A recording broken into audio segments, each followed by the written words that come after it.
Start करते हैं history. और हिस्ट्री में हम लोगों ने लास्ट लेक्चर में देख लिया था गांधी जी के द्वारा किए गए सारे के सारे जो सत्याग्रह थे। जैसे किसानों के लिए किया गया था चंपारण सत्याग्रह, मजदूरों के लिए किया गया मिल मजदूर अहमदाबाद, और वहीं पर खेड़ा सत्याग्रह। ठीक है, ये सारे के सारे सत्याग्रह हम लोगों ने अच्छे से समझ लिए थे। एक बार बता दें कि चंपारण सत्याग्रह कब हुआ। चंपारण और अहमदाबाद, अहमदाबाद। तीसरा था खेड़ा, खेड़ा। ठीक है, खेड़ा। चंपारण हुआ 1917 में। ठीक है, बिहार में चंपारण हुआ 1917 बिहार। ठीक, जैसे ही ये चंपारण सत्याग्रह हुआ, खत्म हुआ, चंपारण सत्याग्रह के सक्सेस होने के बाद रविंद्रनाथ टैगोर ने उनको महात्मा की उपाधि दी थी। ठीक है, चंपारण सत्याग्रह के बाद ही उन्हें महात्मा की उपाधि किसने दी थी? महात्मा। ये तो सारा का सारा टाइटल में बता चुका हूँ किसने क्या क्या कहा है, बस यहाँ पर बता दे रहा हूँ कि इसी चंपारण सत्याग्रह के बाद ही रविंद्रनाथ टैगोर ने उन्हें महात्मा की उपाधि दी थी। ठीक है, ओके, महात्मा टाइटल। उसके बाद अहमदाबाद। अहमदाबाद कहाँ कहाँ है? दोनों ही गुजरात में है, अहमदाबाद और खेड़ा। और दोनों ही कब हुआ? 1918। 1918। ठीक है, इतनी स्टोरी हम लोगों ने समझ ली। अब चलते हैं, हम लोग आगे बढ़ते हैं और समझते हैं कि 1919 में 1919 में अंग्रेजों के द्वारा एक एक एक्ट लाया गया था, यानी एक कानून पास किया गया था। इस कानून को सर सिडनी रॉलेट के नेतृत्व में भारत में लाया गया। ठीक है, सर सिडनी रॉलेट के नेतृत्व में भारत में लाया गया। ठीक है, भारत में लाया गया। इस कानून में ये कहा गया था कि किसी भी क्रांतिकारी को पुलिस अरेस्ट कर सकती है बिना वकील, बिना अपील, बिना दलील। समझ? रॉलेट एक्ट समझते हैं हम लोग। Rowlatt Act, Rowlatt Act, Rowlatt act. इसमें पूछता है कि रॉलेट एक्ट रॉलेट एक्ट का पूरा नाम क्या था? रॉलेट एक्ट का पूरा नाम क्या था? तो रॉलेट एक्ट का पूरा नाम था एनार्कल एंड रिवोल्यूशनरी एक्ट। ठीक है, नाम क्या था? कौन सा बिल, कौन सा बिल पास किया गया? इसे कहा जाता था anarchical, anarchical and revolutionary act. ठीक है, anarchical and revolutionary act, anarchical and revolutionary act. इसे ही क्या कहते हैं? Rowlatt act. पता था? Rowlatt act. तो पूछता है रॉलेट एक्ट का पूरा नाम क्या है? Anarchical and revolutionary act, revolutionary act. इसमें इसका जो लीडर था, लीडर कौन था? Sir Sidney, sir Sidney, sir Sidney. किसके नेतृत्व में लाया गया था इसे? Sir Sidney. ठीक है, मैं यहाँ लिखता हूँ लीडर सर सिडनी। ठीक है, सर सिडनी, सर सिडनी। बात समझ में? Sir Sidney, sir Sydney. इसमें क्या कहा गया था? रिवोल्यूशनरी एक्ट है, तो रिवोल्यूशनरी एक्ट में तुझे पता है जितने भी क्रांतिकारी हैं उन क्रांतिकारियों को अरेस्ट किया जा सकता है, उन क्रांतिकारियों को अरेस्ट किया जा सकता है। यहाँ मैं लिखूं अरेस्ट, अरेस्ट किया जा सकता है। पहली कंडीशन क्या थी? बिना वकील। ठीक है, मतलब कि देख पहले क्या होता है, किसी को अरेस्ट करना पड़ता है तो तुझे वारंट दिखाना पड़ता है कि नहीं? हाँ, तो इसमें इस एक्ट के तहत किसी भी रिवोल्यूशनरी को अरेस्ट किया जा सकता था विदाउट वारंट। ठीक है, विदाउट वारंट, यानी मैं सिर्फ इतना लिख दूं, नो वारंट, बिना वारंट। दूसरा चीज, जब तू वारंट दिखाती है और तुझे अरेस्ट करते हैं तो तू अपने हिसाब से अपना वकील करती है, लेकिन इस केस में वकील नहीं कर सकती थी। No advocate, no advocate. और जब एडवो एडवोकेट आता है, वकील आता है, तो वो अपील देता है सुप्रीम कोर्ट या हाई कोर्ट में, लेकिन तू इसके तहत अगर अंदर गई तो तू अपील नहीं कर सकती थी। तो नो अपील, नो अपील। ठीक है, इसे कहा गया बिना दलील, बिना वकील और बिना अपील। बिना वारंट को हम क्या कहते हैं? दलील। ठीक है, उसके बाद बिना वकील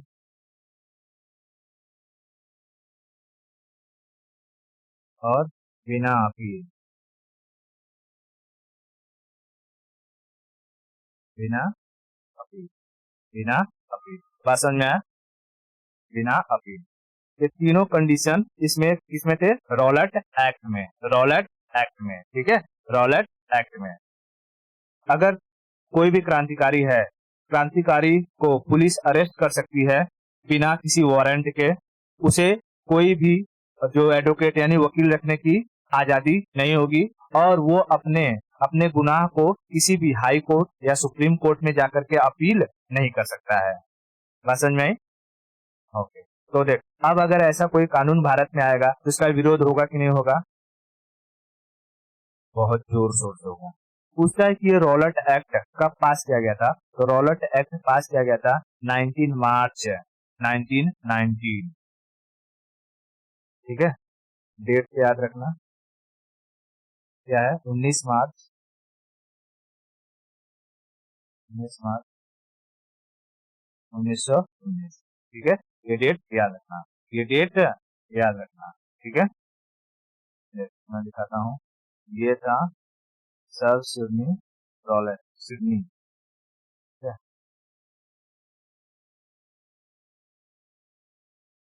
इतना चीज क्लियर है? ओके, अब जब ये भारत में आया, मतलब ये जो एक्ट जब भारत में आया, लागू किया गया, तब गांधी जी ने इसको क्या कहा?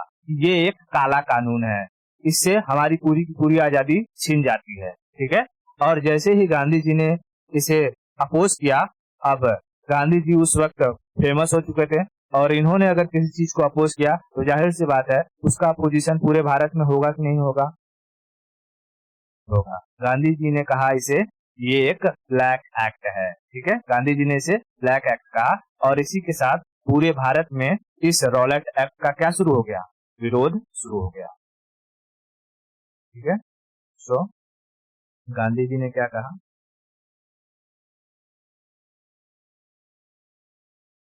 गांधी से it's a black act,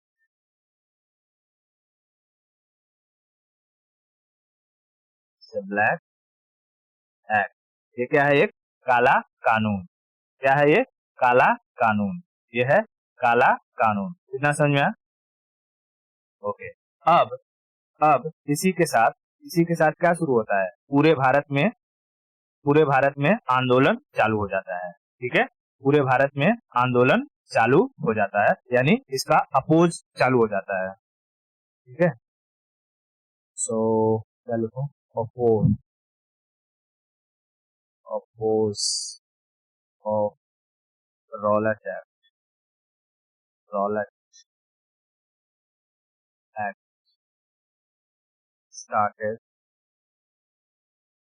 all over India, all over India. ठीक है, ऑल ओवर इंडिया।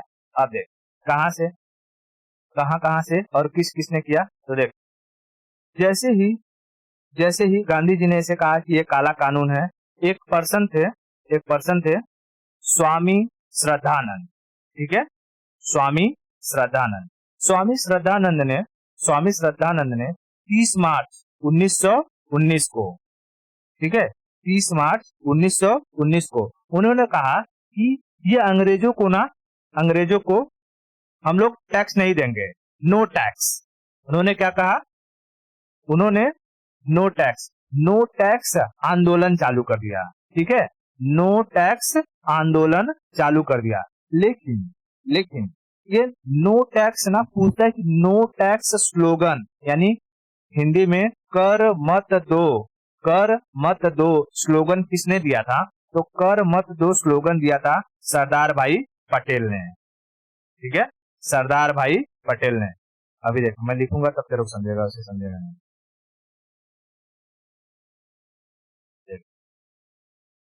पहली चीज क्या याद रखना है कि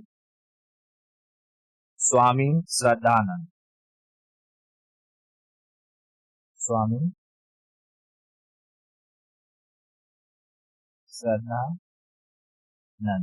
इन्होंने कौन सा मूवमेंट चालू किया? No tax movement. Started no tax movement. कब स्टार्ट किया? तो 30 मार्च 1919। 30 मार्च 1919। लेकिन यहाँ पर कंफ्यूज करने के लिए वो क्या पूछता है कि कर मत दो स्लोगन किसने दिया था? नोट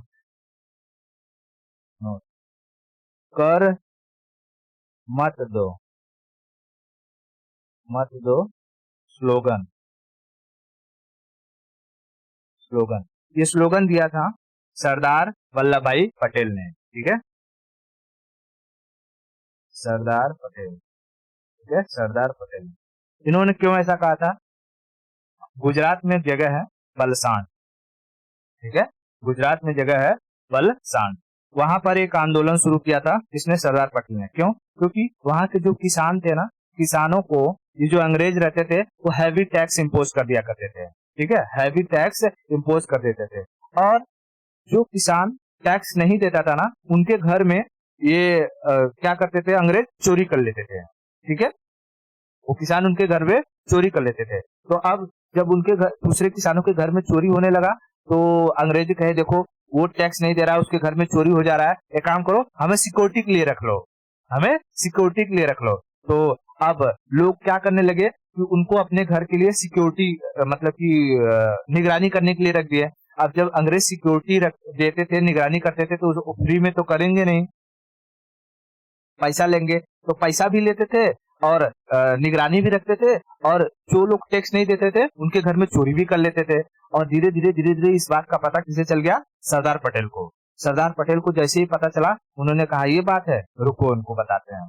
सरदार पटेल पूरे घर में गए, सबको धीरे धीरे इकट्ठा किया और उन्होंने कहा कि काम करो, सब घर अपने घर में पूरा ये जो लाल मिर्च वगैरह होता है, लाल मिर्च वगैरह भूख भाग के एकदम रखे रहो, ठीक है। और जैसे ही रात को ये रात होती है और ये अंग्रेज पहरे पर खड़े होते हैं, इनको पकड़ के कूट दो और कूट के इनके आंख में मर्चा डाल दो ठीक है, कूट के इनके आंख में मर्चा डाल दो। और वहीं से उन्होंने चालू किया बलसाड़ आंदोलन, बलसाड़ वाले एरिया से, और वहां कहा कि कोई भी आज से इन अंग्रेजों को कोई भी कर नहीं देगा, अंग्रेजों को कर मत दो, इनको कूटो और अंग्रेजों को भी मत दो,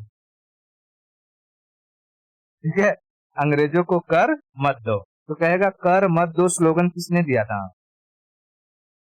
सरदार पटेल ने। कहा? बलसाड़ आंदोलन में। बलसाड़ गुजरात में है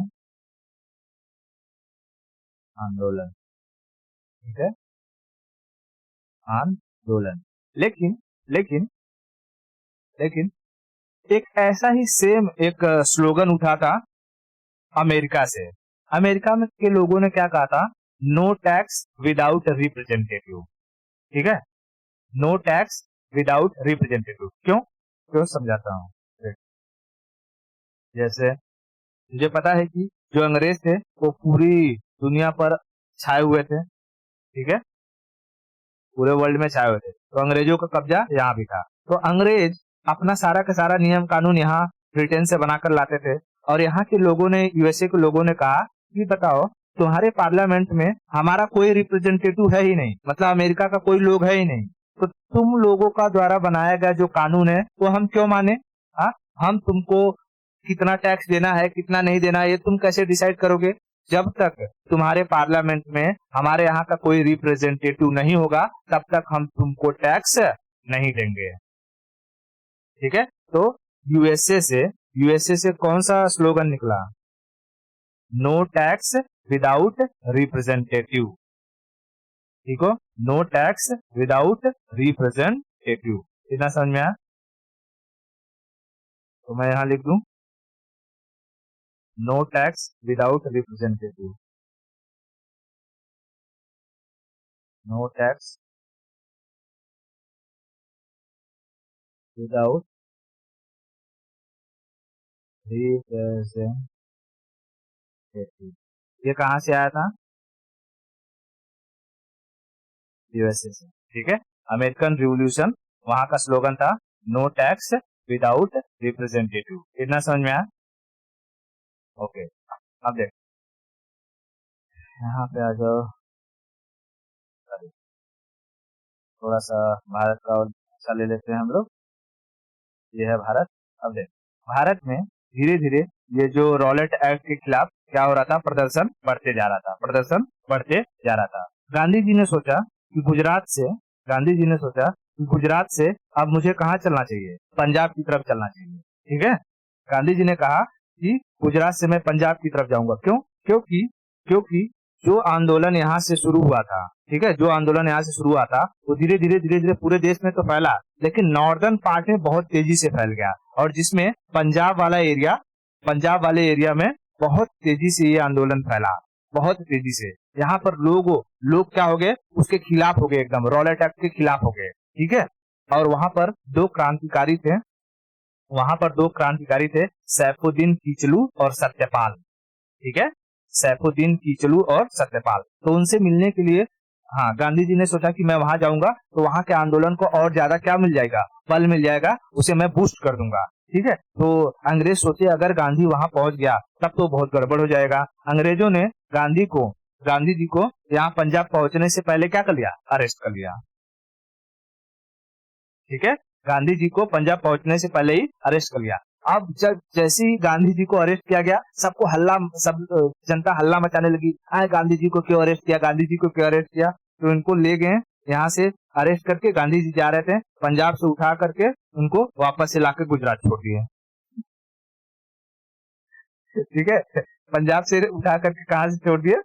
गुजरात, ठीक है। अब जैसे गुजरात छोड़े, अब उनका गांधी जी को अब वहां पहुंचने में टाइम लगता, तो ठीक है, तब तक यहाँ पर इन लोगों ने क्या किया? पंजाब में जो लीडर थे, कौन? सैफुद्दीन किचलू और सत्यपाल, उन दोनों को अरेस्ट कर लिया। और जैसे ही अरेस्ट किया, यहाँ की जनता, पंजाब की जनता क्या हो चुकी? भड़क गई, कही कि तुम हमारे लीडर को कैसे अरेस्ट कर सकते हो, ठीक है। अब उनको छुड़ाने के लिए अब सारी की सारी जनता क्या होने लगी? इकट्ठा होने लगी, ठीक है। सारी की जनता, पंजाब की जनता इकट्ठा होने लगी। अब संयोग से क्या था कि जब जनता इकट्ठा हो रही थी, वो दिन बैसाखी का दिन था, और बैसाखी में क्या होता है कि पंजाब वाले एरिया में सब लोग गेहूं वगैरह अपना, मतलब कि काट कूट के सारा का सारा अनाज रख करके और एक त्योहार मनाते हैं, मतलब कि चलो अब हम लोग फ्री हो गए हैं, और क्या करते हैं? सेलिब्रेट करते हैं। कैसे कि पार्क वार्क हो गया तो वहां जाकर के सब मनोरंजन करते हैं, अपना बढ़िया छुट्टी मनाते हैं, है ना। हाँ, तो ऐसे ही सब लोग सेलिब्रेट कर रहे थे। और सेलिब्रेशन कहाँ हो रहा था? अमृतसर के पास ही था एक जलियांवाला बाग। वहीं पर लोग क्या कर रहे थे?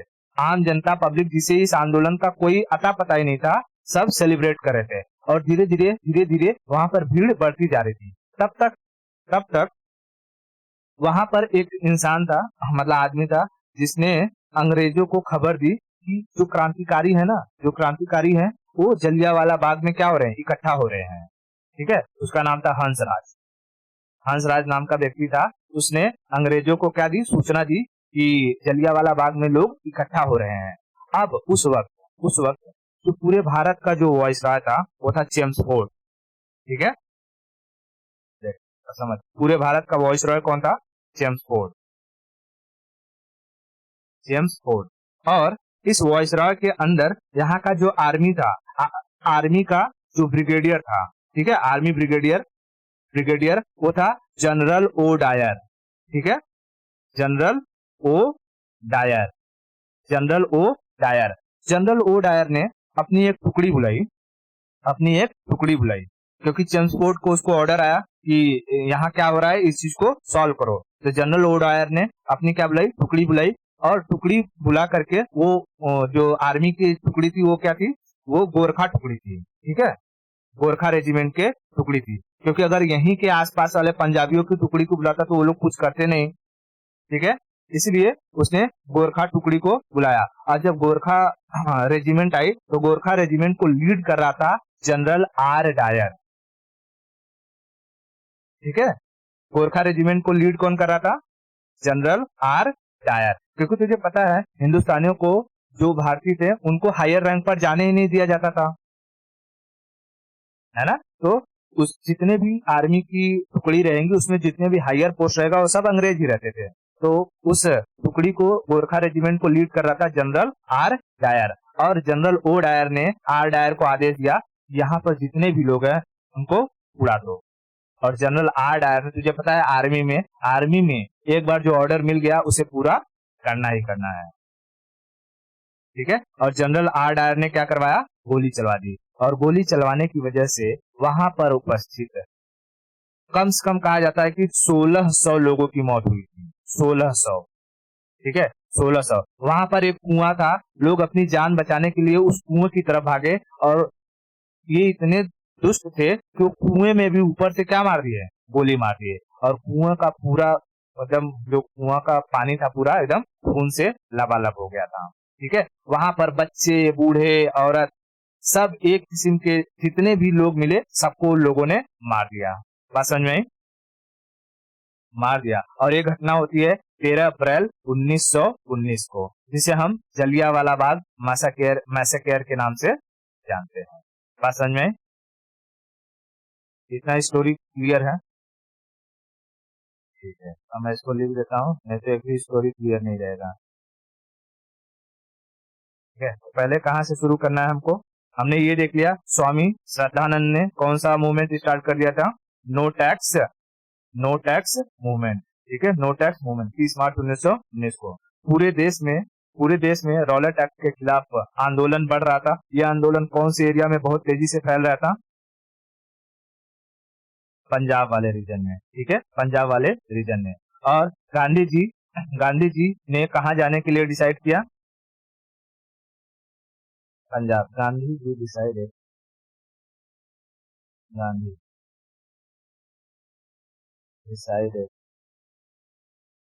गो पंजाब। इन्होंने कब डिसाइड किया? तो 6 अप्रैल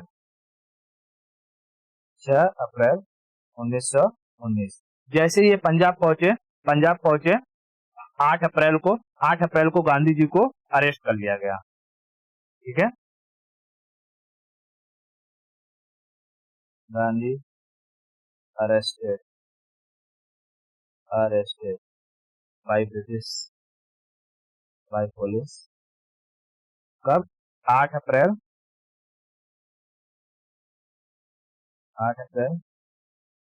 1919। 8 अप्रैल 1919। और उन्हें पंजाब से कहा छोड़ दिया गया? पंजाब से ला करके गुजरात में छोड़ दिया। ठीक है, गुजरात में गांधी जी के आंख पे पट्टी उट्टी बांधे और जो कि गुजरात छोड़ दिए। ठीक है, क्योंकि उन्हें पता न चले कि इन्हें कहाँ ले जा रहे हैं। उनको लगा मैं पंजाब में हूँ और पंजाब में जब जाऊंगा तो फिर से जो कि निकल के बाहर आऊंगा तो फिर से आंदोलन शामिल कर दूंगा। लेकिन जब उनका पट्टी खुली तो पता चला गुजरात में है। उन्हें 8 अप्रैल अरेस्ट कर लिया गया, पंजाब से ला करके गुजरात में छोड़ दिया गया। पंजाब में जो आंदोलन हो रहा था उसके 2 लीडर कौन थे?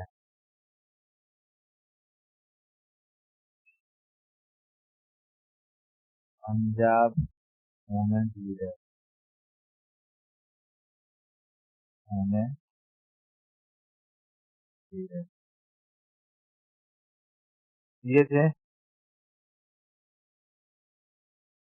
ये थे सैफुद्दीन किचलू, ठीक है, सैफुद्दीन किचलू,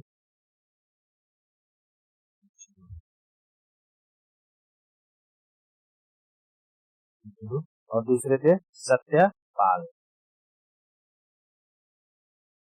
सत्यपाल, ठीक है, सत्यपाल किचलू, ठीक है, ये है सैफुद्दीन, ठीक है, सैफुद्दीन। इन लोगों को क्या कर लिया, अरेस्ट कर लिया गया, ठीक है, इन लोगों को अरेस्ट कर लिया गया, British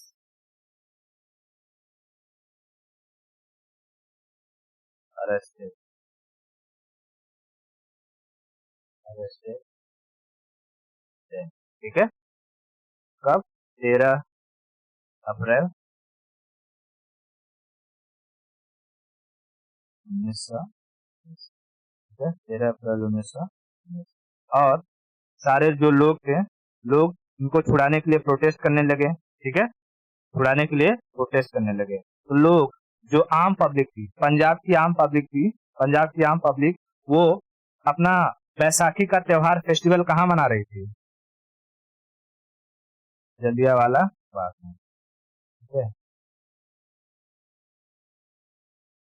people verse celebration, celebrating,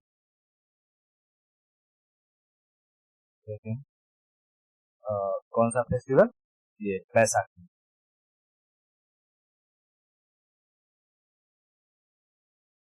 Baisakhi in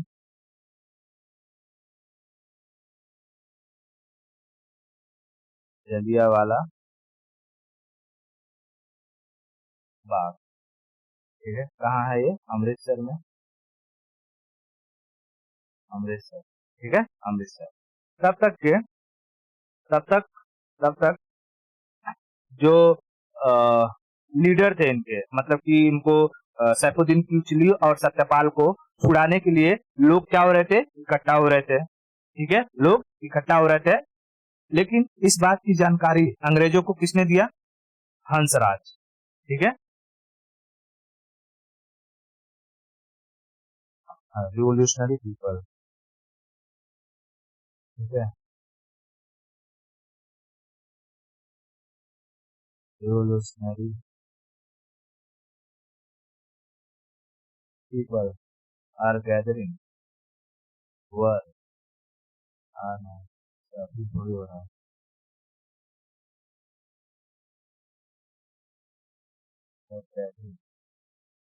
this information, this information leak by Hansraj, Hansraj, ठीक है, हंसराज, उस वक्त भारत का जो वॉइस रॉय था, कौन था,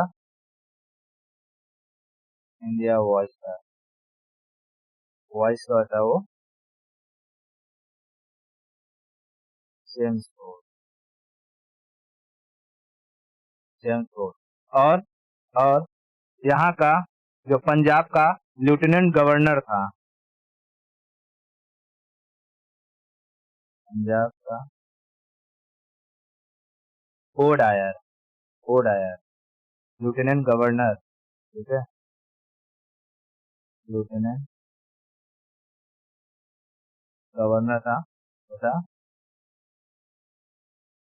जनरल ओ डायर, ठीक है, general O Dyer,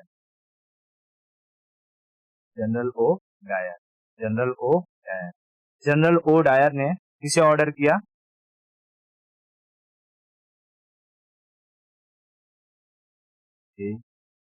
order, order general R Dyer to fire on Jallianwala Bagh. Jallianwala Bagh, ठीक है, जलियांवाला बाग। जलियांवाला बाग पर उसने क्या कर दिया, फायर करने के लिए ऑर्डर दे दिया। तो जनरल आर डायर जिसे लीड कर रहा था वो कौन सी बटालियन थी, गोरखा रेजिमेंट। कौन सा रेजिमेंट थी, रेजिमेंट, रेजिमेंट जो थी वो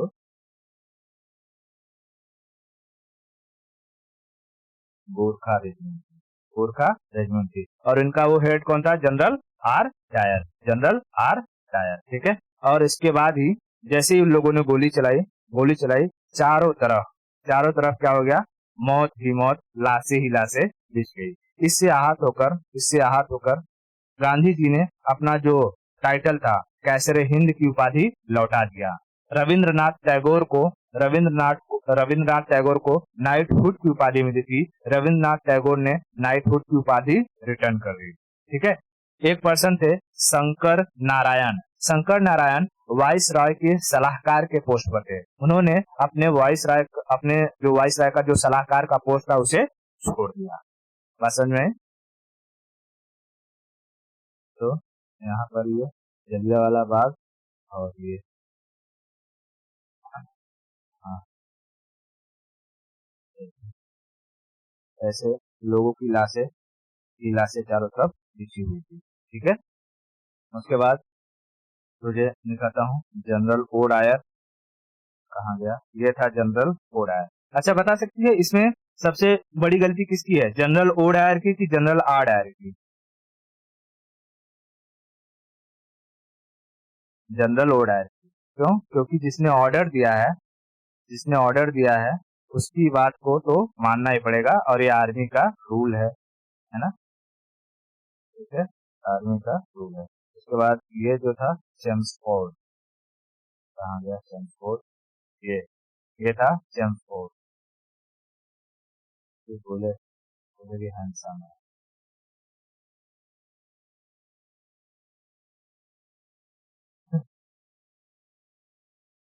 हैरी पॉटर में भी है,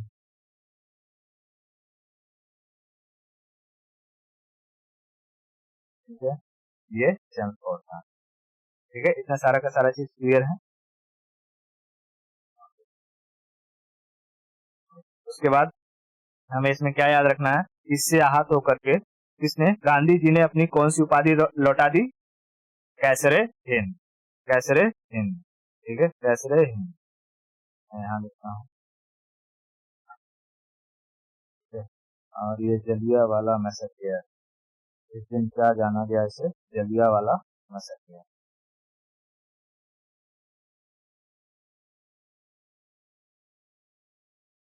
जलियांवाला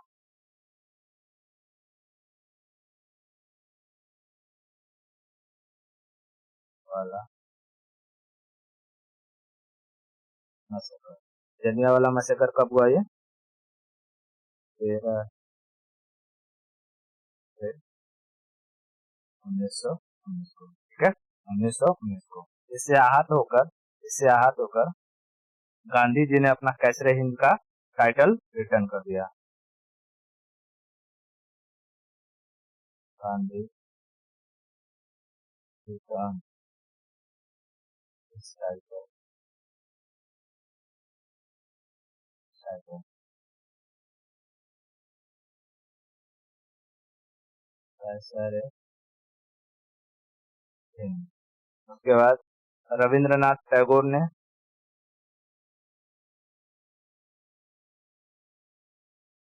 रविंद्रनाथ टैगोर ने नाइटहुड,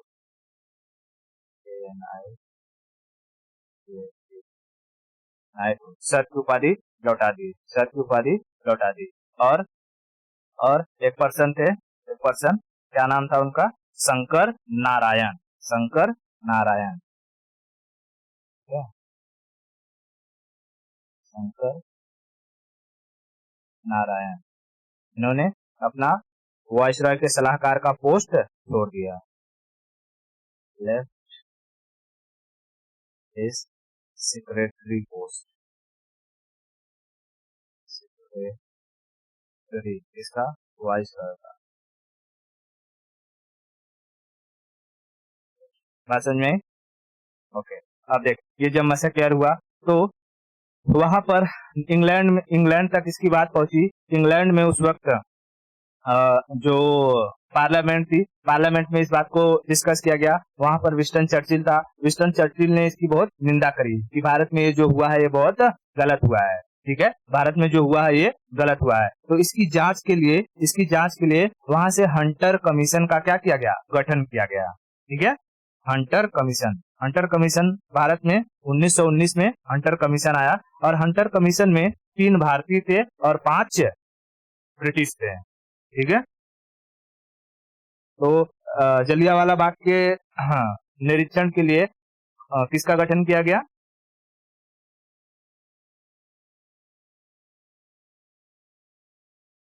जलियांवाला बाग के प्रोब जांच के लिए किसका गठन किया गया? Hunter commission. ठीक है, हंटर कमीशन 1919 में।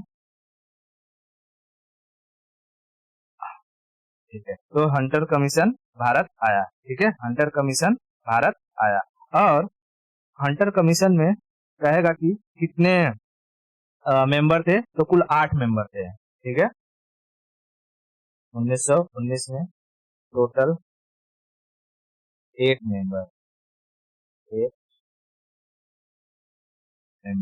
जिसमें से 3 क्या थे, इंडियन, और 5 थे ब्रिटिश।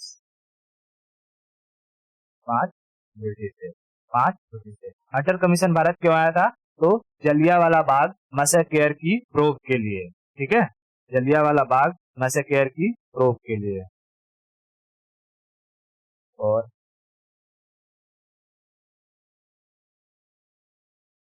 जलियांवाला बाग मैसेकेयर प्रोब जांच के लिए जब ये भारत आया, इसने अपना रिपोर्ट 1920 में सौंपा। ठीक है, रिपोर्ट अरे ये बताएगा ना पूरा कि हाँ क्या क्या हुआ था, कितने लोग मरे थे, किसकी गलती थी, किसकी नहीं थी, तो उसका सारा रिपोर्ट बनाएगा कि नहीं बनाएगा? ये हंटर कमीशन ने अपना 1 साल पूरा क्या किया, पूरा का पूरा स्टडी किया और एक रिपोर्ट तैयार किया। तो अपना ये जलियांवाला बाग मैसेकेयर के बारे में सारा रिपोर्ट उसने कब सबमिट किया? 1920 में। Report submitted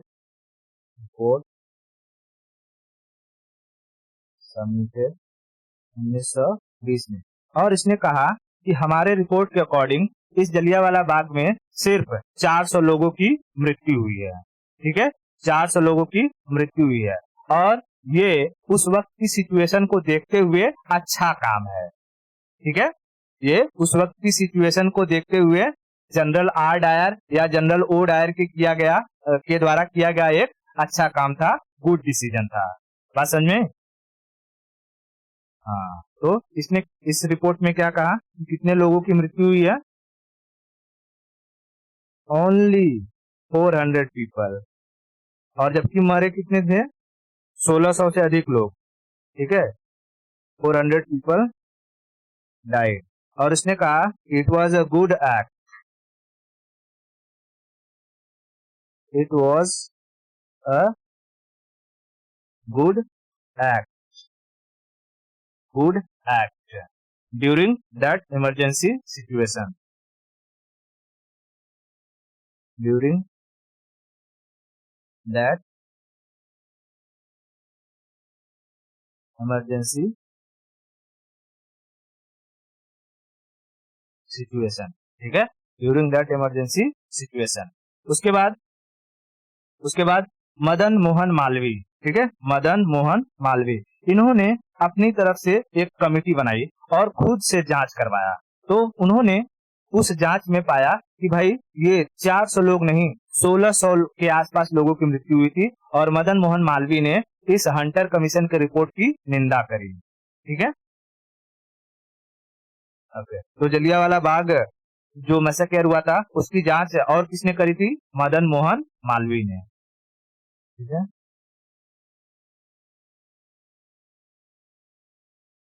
Madan Madan Madan Madan Mohan Malviya Malviya he did probe he did probe found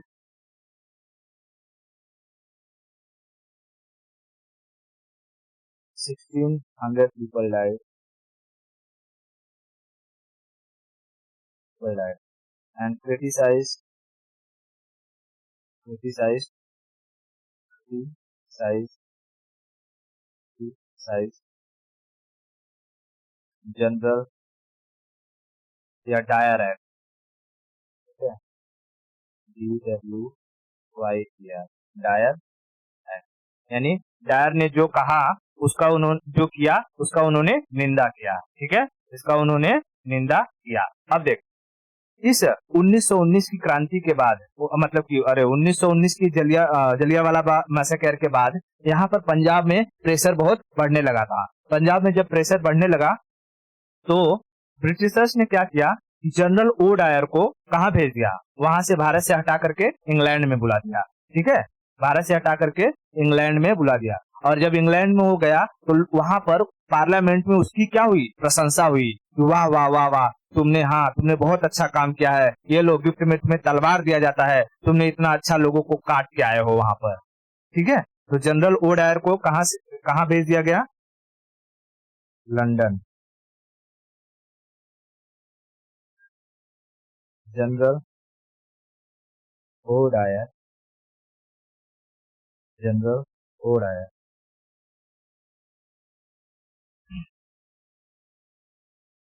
welcome in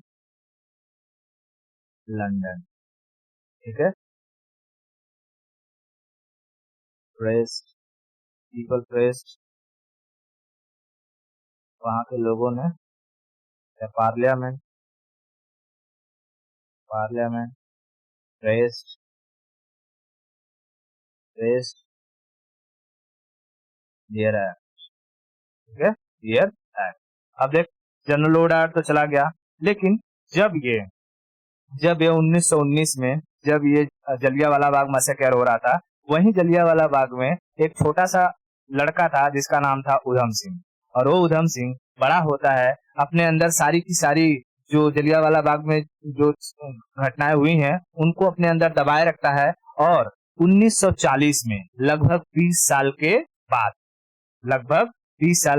बाद उधम सिंह यहाँ से जाते हैं कहाँ? लंदन। और लंदन में वहीं से पिस्टल लेते हैं, पिस्टल को चला वला के बढ़िया देखते हैं चल रही है कि नहीं चल रही है, और जाते हैं कहाँ पर? जनरल ओ डायर के यहाँ। तो 20 साल में तो आदमी का चेहरा बदल ही जाएगा, है कि नहीं? तो उनको पता नहीं चलता कि अच्छा, जब पहले देखा था जनरल ओ डायर को तो वैसे अब कैसे दिखता है। तो पहले वहां पर काम वाम किए, उसके बारे में पता लगाया कि कहाँ रहता है। ठीक है, फिर वहां गए और उसी के घर में जाकर के उससे पूछते हैं कि do you know who is general O Dyer?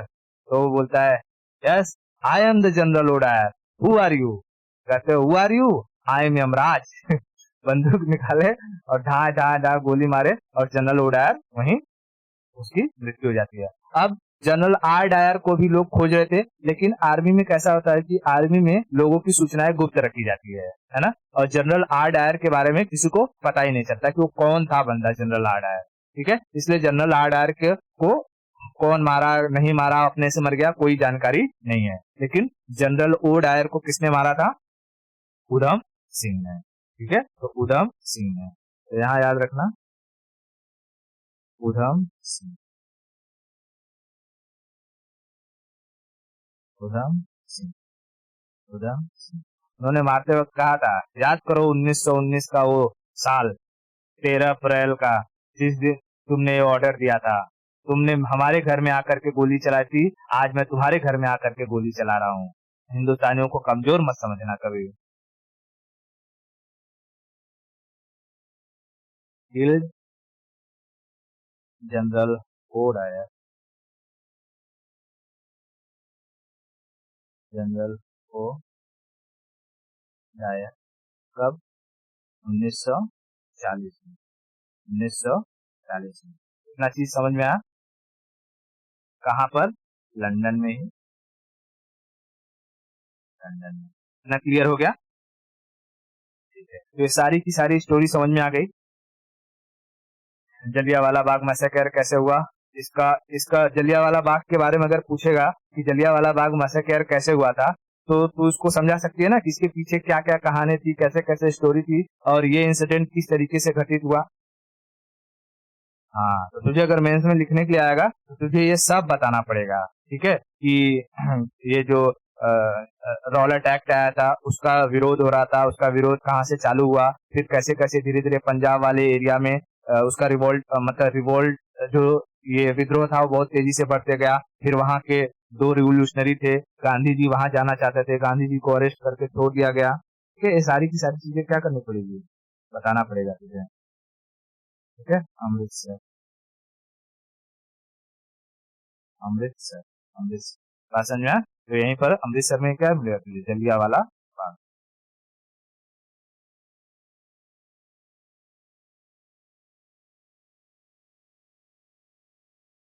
Jallianwala Bagh, कितना क्लियर है? ठीक है, आज के लिए इतना रखते हैं, बाकी की स्टोरी हम लोग नेक्स्ट लेक्चर में करेंगे। ओके।